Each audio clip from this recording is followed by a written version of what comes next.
Assalamualaikum warahmatullahi wabarakatuh. Perkenalkan, nama saya Rene Islami Fauzi. Saya akan memaparkan materi tentang mewujudkan sikap, keterampilan umum dan keterampilan SDM. Sekarang ini kita sudah masuk di zaman digital, dunia kerja sana.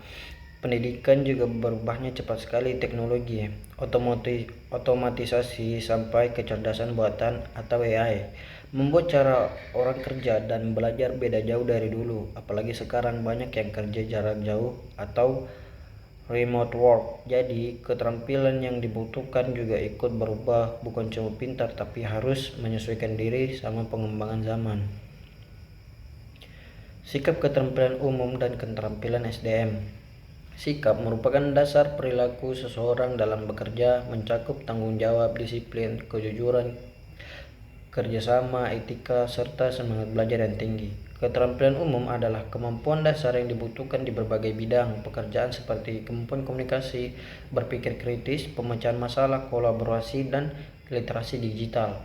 Keterampilan SDM itu tidak hanya mengatur orang kerja, tapi juga bagaimana membuat manusia jadi aset paling penting buat organisasi, seperti bisa menyesuaikan diri, kreatif, dan terus berkembang. Jadi tidak hanya urusan administrasi, tapi juga soal bagaimana kita bisa bergaul, bukan suasana kerja enak dan sama-sama maju. Jenis-jenis sikap, disiplin seperti tepat waktu dan patuh pada aturan, tanggung jawab, menyelesaikan tugas yang serius dan bisa diandalkan, kerjasama tim, mau bantu atau koordinasi dengan rekan kerja, jujur dan etika kerja, bersikap benar dan adil dalam semua situasi, sikap positif dan adaptif, mampu menghadapi perubahan dan tetap semangat meski tantangan datang. Jenis-jenis keterampilan umum, yang pertama ialah hard skill. Hard skill itu keterampilan teknis yang bisa dipelajari dan diukur. Biasanya didapat dari sekolah, pelatihan, atau pengalaman kerja. Contohnya seperti analisis data, perencanaan bisnis, bahasa asing, akuntansi dasar, administrasi, dan desain grafis. Intinya, ini kemampuan yang langsung dipakai buat kerja dan hasilnya bisa dibuktikan. Dan yang kedua ialah soft skill. Soft skill lebih ke cara kita bersikap dan bergaul, bukan soal teknis, tapi soal kepribadian dan bagaimana kita kerjasama dengan orang lain. Seperti contohnya komunikasi yang baik, kepemimpinan, disiplin dan tanggung jawab, manajemen waktu, kerja tim, kemampuan memecahkan masalah, empati dan sikap positif. Ini yang bikin kita bisa menyatu di lingkungan kerja dan terus berkembang. Peran sikap dan keterampilan SDM. Sikap dan keterampilan SDM berperan penting dalam menentukan keberhasilan organisasi. SDM yang beretika, disiplin, dan terampil mampu menciptakan lingkungan kerja yang produktif dan harmonis. Produktivitas. Kalau orang punya sikap positif, misalnya tanggung jawab dan mau kerjasama, itu bikin suasana kerja jadi enak. Kerja pun lebih semangat, hasilnya juga makin bagus. Adaptasi. Orang yang punya keterampilan bagus biasanya cepat tangkap sama perubahan, mau itu teknologi baru atau sistem kerja yang beda. Dia bisa ikut menyesuaikan tanpa banyak mengeluh. Dan yang ketiga ialah inovasi. Kalau keterampilan digabung sama sikap yang terbuka, di situ muncul ide-ide baru.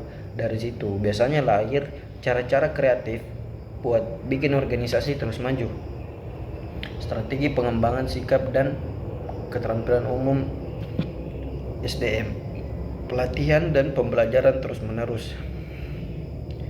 Pengembangan SDM harus jalan terus lewat pelatihan dan belajar sepanjang waktu.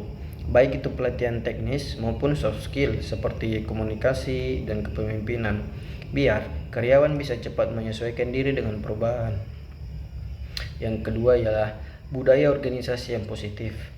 Budaya kerja yang baik bikin orang semangat dan betah. Nilai seperti kerjasama, keterbukaan, dan tanggung jawab penting ditanamkan supaya karyawan merasa dihargai dan mau terus berkembang. Yang ketiga, pemanfaatan teknologi. Teknologi bantu pengembangan SDM jadi lebih mudah dan cepat. Lewat e-learning atau sistem pelatihan online, karyawan bisa belajar kapan saja dan kemajuannya bisa dipantau langsung. Yang terakhir ialah evaluasi. Setiap program perlu dievaluasi biar tahu hasilnya. Dari situ, organisasi bisa menyesuaikan kebijakan supaya pengembangan SDM tetap relevan dan mendukung tujuan bersama. Tren dan tantangan zaman sekarang seperti sikap, keterampilan umum, dan SDM. Digitalisasi dan transformasi kerja. SDM harus adaptif, mengasah kemampuan, ingin belajar teknologi baru, dan siap berubah. Perubahan kompetensi. Keterampilan umum seperti komunikasi kerja tim, dan berpikir kritis jadi kunci biar tetap relevan. Kesenjangan keterampilan. Sikap proaktif dan kemauan belajar mandiri penting supaya SDM bisa menutup gap antara teori dan kebutuhan kerja. Otomatisasi dan budaya fleksibel. Soft skill seperti empati, kreativitas, dan manajemen waktu jadi pembeda utama. Kesimpulan dari materi ini ialah dalam mewujudkan sikap, keterampilan umum, dan keterampilan SDM sangat penting di zaman sekarang. Orang yang punya sikap baik, mau belajar, dan bisa bekerja sama lebih mudah menyesuaikan diri dengan perubahan. Kalau ditambah dengan keterampilan komunikasi dan berpikir kritis, hasil kerja pasti lebih bagus. Dengan semangat bekerja terus, budaya kerja positif, dan dukungan teknologi, SDM bisa jadi aset berharga buat kemajuan organisasi. Sekian, terima kasih.